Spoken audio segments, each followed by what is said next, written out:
अगर आपका ऐड काफ़ी टाइम से रिव्यू में है, तो ये वीडियो आपके लिए। अगर आपका ऐड रिव्यू में है लॉन्ग टाइम से और आपको क्या स्ट्रैटेजी यूज़ करनी चाहिए, ये आप सोच रहे हैं, तो ये वीडियो आपके लिए है। और कब तक आप जो है वेट करना चाहिए, कब तक आपको वेट नहीं करना चाहिए, किस टाइम पे क्या एक्शन लेना चाहिए, वो सारा कुछ इस वीडियो में आपके साथ डिस्कस करने लगा हूँ। तो इस वीडियो को आपने एंड तक देखना है, कोई पॉइंट आपने मिस नहीं करना।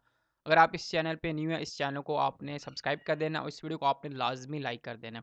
अगर आपको मेरे से कोई सर्विस चाहिए, कोचिंग सर्विस या कंसल्टिंग सर्विस, तो आप मेरे से इंस्टाग्राम पे कॉन्टैक्ट कर सकते हैं। इसके अलावा आपको मेरे से कोई सर्विस चाहिए डन फॉर यू, उसके लिए भी आप मेरे से रब्ता कर सकते हैं। चलें वीडियो स्टार्ट करते हैं। देखें, ये वीडियो बहुत ज़्यादा शॉर्ट होने वाली है, ठीक है? मैं कोशिश करूँगा कि इसको मैं जल्द से जल्द आपको क्लियर करने की कोशिश करूँ कि आप किस वजह से आपका एड रिव्यू में जाता है और उसका क्या सॉल्यूशन है। देखिए, सबसे पहला जो इसका रीज़न है ना कि आपका ऐड काफ़ी टाइम के लिए रिव्यू में रह जाता है। एक होता है high volume of ads, mean कि जब फेसबुक के पास काफ़ी सारे एड्स एक ही साथ रिव्यू के लिए जाते हैं ना, तो वहाँ कुछ टाइम लग जाता है फेसबुक को कि वो आपका ऐड रिव्यू करे जल्दी, ठीक है? पहली रीज़न तो ये है। अब सेकंड रीज़न ये है कि ऐड कंटेंट, मीन कि आपका जो ऐड का कंटेंट होता है ना, वो कोई ऐसा होता है जो कि पॉलिसी को वायलेट कर रहा होता है।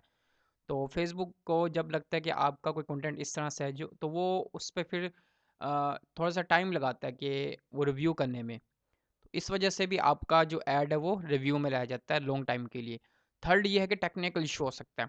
टेक्निकल इश्यू में हो सकता है कि आपका बैकएंड जो है फेसबुक का, तो वहाँ पे कोई इश्यू हो जिसकी वजह से जो है फेसबुक आपका एड्स जो है रिव्यू कर रहा है अभी तक।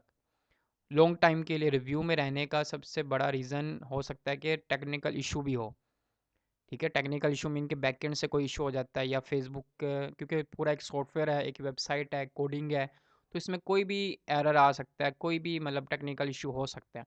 उसके बाद मैनुअल रिव्यू के हो सकता है कि आपके ऐड में कोई ऐसा इशू हो, तो फेसबुक के जो एम्प्लॉइज़ हैं वो आपके एड्स को मैनुअली रिव्यू कर रहे हो, ठीक है? ज सम टाइम ऐसा होता है कि आप कोई ऐसा ऐड बना देते हैं, तो उनको मैनुअल रिव्यू करना लाज़मी होता है।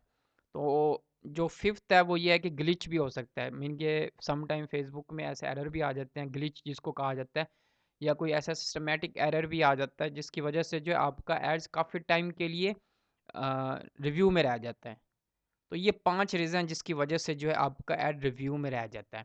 अब मैं आपको इनका सॉल्यूशन बताता हूँ। देखिए, हाई वॉल्यूम ऑफ एड्स है ना, तो यहाँ पे जो है थोड़ा टाइम लेते हैं, ठीक है? यहाँ पे आपको वेट करना चाहिए।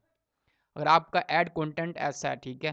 तो कोशिश करता है कि वो रिव्यू में रखता है, लेकिन ज़्यादा देर नहीं रखता फेसबुक जो है आपके एड्स को, अगर आपका ऐड कंटेंट उसमें कोई वायलेशन हो, तो वो आपके ऐड को डायरेक्ट रिजेक्ट कर देता है। तो जब आपका ऐड रिजेक्ट हो जाए, तो समझ जाइए आपके एड्स में कोई ना कोई इशू है, मीन कि या तो आपकी ऐड कॉपी में कोई इशू है, या तो आपकी जो ऐड क्रिएटिव है उसमें कोई इशू है, जो कि आपकी पॉलिसी को फॉलो नहीं कर रहा।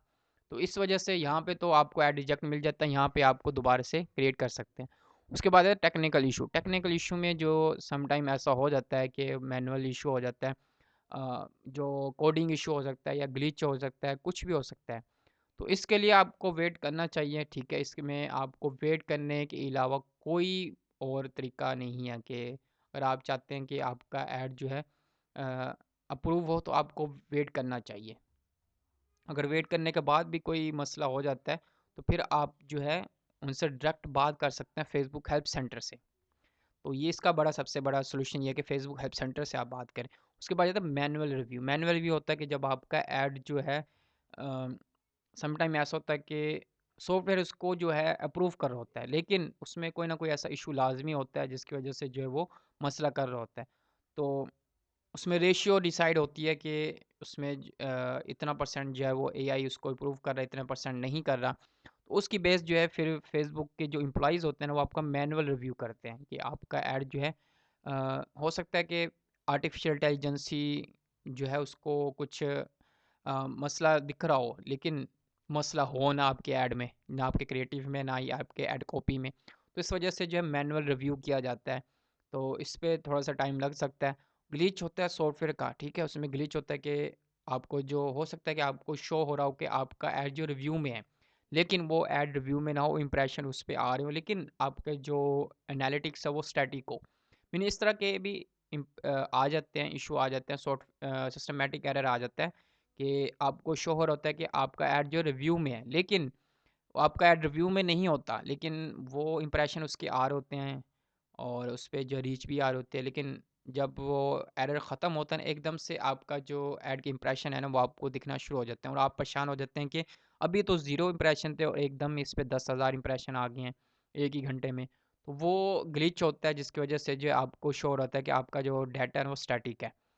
तो इस तरह से जो है ये कुछ चीज़ें होती हैं जिसकी वज़ह से जो है आपका ऐड जो रिव्यू में रह जाता है। तो इसका आपको अपने माइंड में होना चाहिए। तो इसको देख के ही आपने नेक्स्ट स्टेप लेना होता है। उम्मीद है कि आपको समझ आ गई। कोई बात अगर समझ नहीं आई तो आप इस वीडियो के कमेंट बॉक्स में मेरे से पूछ सकते हैं।